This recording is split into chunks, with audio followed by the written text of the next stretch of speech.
There was great excitement about using the canal. This is, as it says, Utica, New York, but it could just as well be Port Byron. The section of the canal here really opens, well, a boat goes through in late 1819, basically 1820 would be, you'd see boats go back and forth all the time.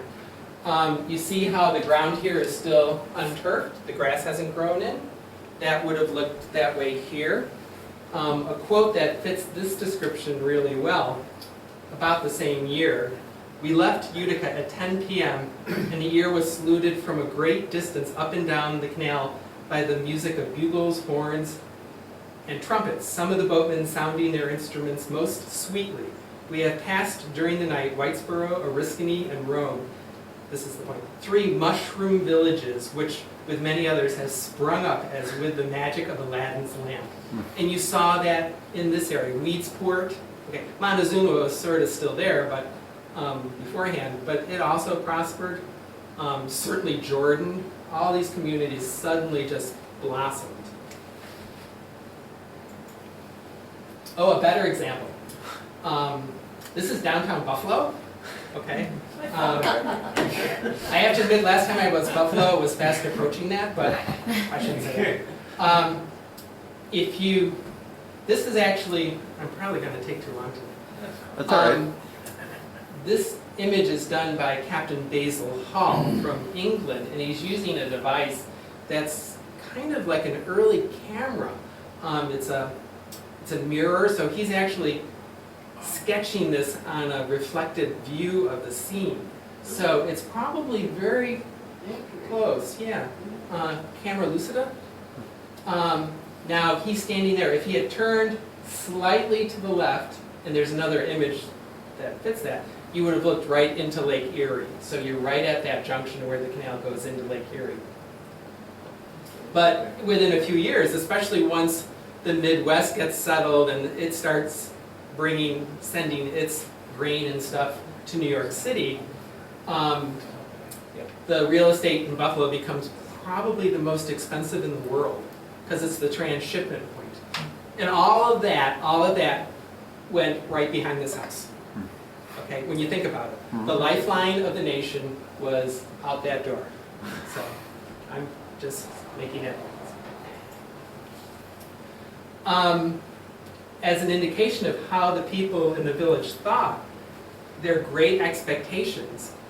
In the late 1820s, 1827, the state is beginning to establish waylocks along the system. The traffic is such that they need better control to judge tolls and so on and so forth. Boats would go in and be weighed, and then based on the weight, a toll would be charged. The tolls were like oil in Alaska. It bankrolled the state for decades, an immense amount of money, but everybody benefited. That's an important point. Though you had to pay the toll, it really helped basically everyone. So the state's deciding what to do with these waylocks. They're getting ready to build one in Syracuse, which is, with 2 things. One, that's what they do, and it's still there today, the enlarged replacement to the ditch waylock. But the people in Port Byron send a petition to Albany. You can see some of the names at the bottom. And Mike, I think you have the full list, right? Mm-hmm. There must be 100 names on that list. It must represent basically everybody in the village and the town pleading with the state that they're a more important place than Syracuse. Okay, that they say, let's see. And further, as your memorialists believe, no point between Lakeport and Jordan can be considered a more pleasant or helpful place. Now, I don't know why they picked Lakeport, but they certainly thought highly of Port Byron.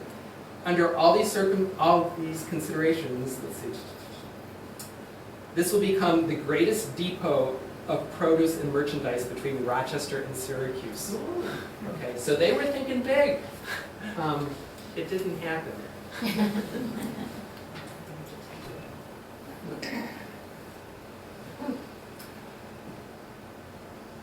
it built such excitement. It's hard to fathom that today.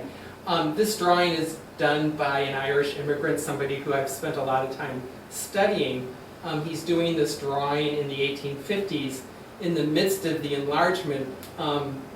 I suspect people here in the area felt the same way. The enlargement gets started in the 1830s, so the people in the village knew that there was going to be a question of where to reroute the canal. But business people would like to get, I mean, they don't like indecision.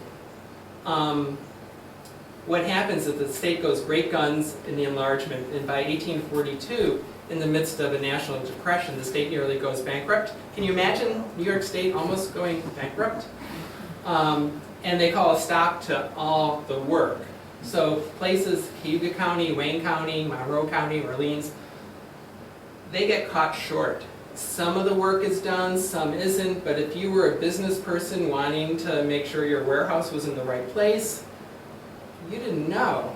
And it wasn't until the 1850s and 60s that work resumes. So this miller from Rochester is demanding speedy enlargement of the canal is paramount to all other things in God's creation.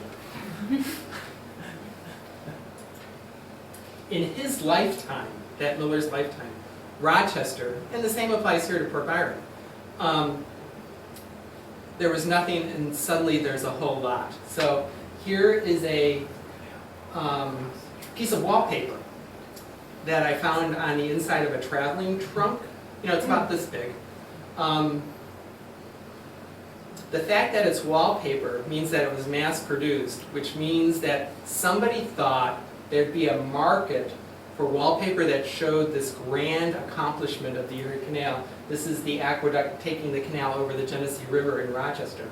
Rochester didn't quite look like that yet. You know, it didn't have that many buildings, but the idea was it's going to look like that by the time it hits the market. So, indeed, Basil Hall, the guy who I mentioned before, visited in 1827 Rochester and wrote this description. It's a little long, but it's worth it.